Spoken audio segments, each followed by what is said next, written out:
Hi friends, welcome to our channel. நீங்கள் எவ்வளோ கஷ்டப்பட்டு ஏர்ன் பண்ணாலும் உங்களோட நெக்ஸ்ட் ஜென்ரேஷன் அவங்க சம்பாதிக்கிறதுக்கு ஜீரோலேருந்து ஸ்டார்ட் பண்ணுற சிச்சுவேஷன்ஸில் தான் நீங்கள் இன்னமும் இருக்கிறீங்களா? இது உங்கள் வீட்டில் மட்டும் நடக்கலைங்க. 90% மிடில் கிளாஸ் ஃபேமிலியோட ரியாலிட்டியே இதுதான். இங்கே மிடில் கிளாஸ் பீப்புள் எல்லார்கிட்டேயுமே வருமானம் இருக்குது, ஆனால் அவங்கக்கிட்ட சொத்து தான் இல்லை. மிடில் கிளாஸில் நிறைய பீப்புள் நல்லா சம்பாதிக்கிறாங்க, ஆனால் அவங்க கஷ்டப்பட்டு சம்பாதிக்கிற எல்லா பணமுமே அவங்களோட இஎம்ஐ கட்டுறதுக்கும் பில் கட்டுறதுக்குமே சரியாக போயிடுது. இங்கே சொத்தை உருவாக்குற மைண்ட் செட்டே நம்மக்கிட்ட இல்லாதனால தான் கடன்கள் அதிகமாகிக்கிட்டே போகுது. பணக்காரங்களாம் நிறைய சொத்து வாங்குறாங்க, நம்மள மாதிரி சாதாரண பீப்புளெலாம் நிறைய கடன் வாங்குகிறோம். இதெல்லாம் எதனால நடக்குதுன்னு நீங்கள் நினைக்கிறீங்க? நமக்கு சரியான ஃபினான்ஷியல் எஜுகேஷன் இல்லாதனால தான். ஸ்கூலில் நமக்கு மேக்ஸு சயின்ஸு எல்லாமே கற்றுக்கிட்டோம், ஆனால் மணி மேனேஜ்மெண்ட் பற்றி நமக்கு யாருமே சொல்லிக் கொடுக்கல. இதெல்லாம் தாண்டி நம்ம எல்லாருக்கும் இருக்க பயம், இன்வெஸ்ட் பண்ண பயப்படுறோம். சேவிங்ஸில் தான் நமக்கு சேஃப்னு நம்புறனால நமக்கு இன்வெஸ்ட்மெண்ட்ற பயம் ரொம்ப அதிகமாகவே இருக்குது. நம்ம சேவ் பண்ணுறதோட ரிசல்ட் என்னவா இருக்குது? நம்ம இப்போ ஒரு அமௌண்ட் சேவ் பண்ணுறோன்னா அது எத்தனை வருஷம் கழிச்சாலும் அந்த அமௌண்ட்டு அதுவாகவே தான் இருக்கும், அது க்ரோவே ஆகாது. ஸோ சேவிங்ஸில் நமக்கு அந்த அளவுக்கு ப்ராஃபிட்டோ எதுவுமே கிடையாது. இதெல்லாம் தாண்டி நம்ம எல்லாருமே மாட்டியிருக்க ஒரு மிகப்பெரிய ட்ராப் எது தெரியுமா? EMI drop. நம்ம வாங்கின காருக்கு இஎம்ஐ கட்டுறோம், நம்ம வாங்கின பைக்குக்கு இஎம்ஐ கட்டுறோம், நம்ம வாங்கின வீட்டுக்கு இஎம்ஐ கட்டுறோம், நம்ம வாங்கின ஃபோனுக்கு முதற்கொண்டு இஎம்ஐ கட்டுறோம். நமக்கு வேணும்னு தான் வாங்குகிறோம். ஆக்சுவலாக நமக்கும் நம்ம குடும்பத்துக்கும் சம்பாதிக்கணுன்றதை தாண்டி இஎம்ஐ கட்டுறதுக்காகவே, அந்த பேங்க்குக்காகவே நம்ம எல்லாருமே நிறையா உழைக்கிறோம். இஎம்ஐ லைஃப்பில் சொல்லப்போனால் நமக்கு ஃப்ரீடம்ன்றதே இல்லை. இதெல்லாம் எதனால் நடக்குதுன்னு நீங்கள் என்னைக்காச்சும் யோசிச்சிருக்கீங்களா? நம்ம ரிஸ்க் எடுக்க பயப்படுறனால தான் இது எல்லாமே நமக்கு நடக்குது. மிடில் கிளாஸ் மைண்ட் செட் என்ன தெரியுமா? நம்ம பாதுகாப்பாக இருந்தால் போதும், தேவையில்லாத ரிஸ்க்லாம் நமக்கு எடுக்க வேணாம். ஆனால் உண்மை என்னன்னா, நம்ம சின்னதாக ரிஸ்க் எடுக்கலைன்னா நம்மக்கிட்ட ஒரு க்ரோத்தே இருக்காதுங்க.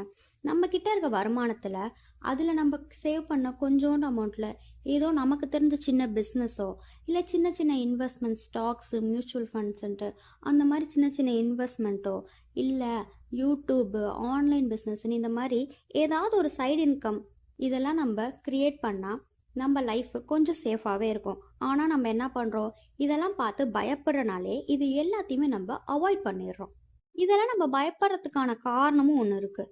நம்ம வீட்டில் ஒன் இன்கம் டிபெண்டன்சி இருக்குது. அதாவது ஒரே ஒரு வருமானத்தில் தான் நம்மளோட மொத்த குடும்பமும் டிபெண்ட் பண்ணி இருக்கும்போது அந்த குடும்பத்தில் இருக்க மற்ற எல்லாருக்குமே நம்ம உழைக்க வேண்டியதாக இருக்குது. இப்போது நம்மளால் முடியலனாலுமே நம்மளால் அந்த வேலையை விட முடியாது. ஏன்னா அந்த ஒரு வருமானத்தை நம்பி தான் அந்த முழு குடும்பமே இருக்கும்போது நம்ம வேலையை விட்டாலோ இல்லை வேலை நம்மளை விட்டு போனாலோ அந்த குடும்பமே மொத்தமாக கொலாப்ஸ் ஆயிரும். மல்டிபிள் இன்கம் இல்லாமல் நம்மளோட வெல்த்தை பில்ட் பண்ண நம்ம ரொம்பவே கஷ்டப்பட்டுக்கிட்டு இருக்கோம். இதெல்லாம் தாண்டி நம்ம பண்ணுற தப்பெல்லாம் என்ன தெரியுமா? Show off lifestyle. அதாவது நம்ம ஃப்ரெண்டு ஒரு ஐஃபோன் வாங்கினான்றதுக்காக நம்மளும் இஎம்ஐ போட்டு ஒரு ஐஃபோன் வாங்குவோம். நம்ம பக்கத்து வீட்டுக்காரன் ஒரு புது மாடல் பைக் வாங்கினான்றதுக்காக நம்மளும் இஎம்ஐ போட்டு ஒரு பைக் வாங்குவோம். ஆக்சுவலாக இது எல்லாமே சோஷியல் மீடியா கம்பேரிசனால் நடக்குது. இது எல்லாமே தேவையே இல்லாத எக்ஸ்பென்ஸு. நம்மக்கிட்ட ஒரு சேவிங்ஸ் கிடையாது, நம்மக்கிட்ட ஒரு இன்வெஸ்டிங் கிடையாது. பட் நம்ம வருமானத்தை நம்ம ரொம்ப நம்ம அளவுக்கு மீறி செலவு பண்ணுறனால தான் நம்ம நிறைய மிடில் கிளாஸ் ஃபேமிலியை நம்ம லீட் பண்ணிகிட்ருக்கோம். மிடில் கிளாஸ் பீப்புள் பண்ணுற மிகப்பெரிய தப்பு எது தெரியுமா? No long term vision. அதாவது அவங்க ஃப்யூச்சரை பற்றி அவங்க யோசிக்கிறதே இல்லை. இன்றைக்கான நாள், இந்த மாத வருமானத்தை வச்சு நம்ம ஓட்டினா போதுன்ற மைண்ட் செட்டில் தான் அவங்க ஃபேமிலியை ரன் பண்ணிகிட்டே இருக்காங்க. அதாவது நம்ம ஒரு வெல்த்தையோ ஒரு சொத்தையோ உருவாக்குறதுக்கு நமக்கு 10லேருந்து 20 வருஷம் பொறுமை வேணும். நம்ம கொஞ்சம் கொஞ்சமாக அந்த பொறுமையாக அந்த வெல்த்தை உருவாக்குறதுக்கு நமக்கு 10லேருந்து 20 வருஷம் ஆகும்.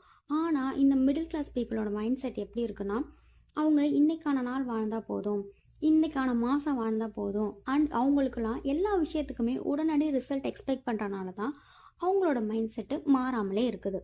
இங்கே மிடில் கிளாஸ் பீப்புள் எல்லாமே ஃபெயில் ஆகிறது அவங்களோட கஷ்டத்தினால இல்லவே இல்லைங்க, அவங்களோட மைண்ட் செட்னால தான்.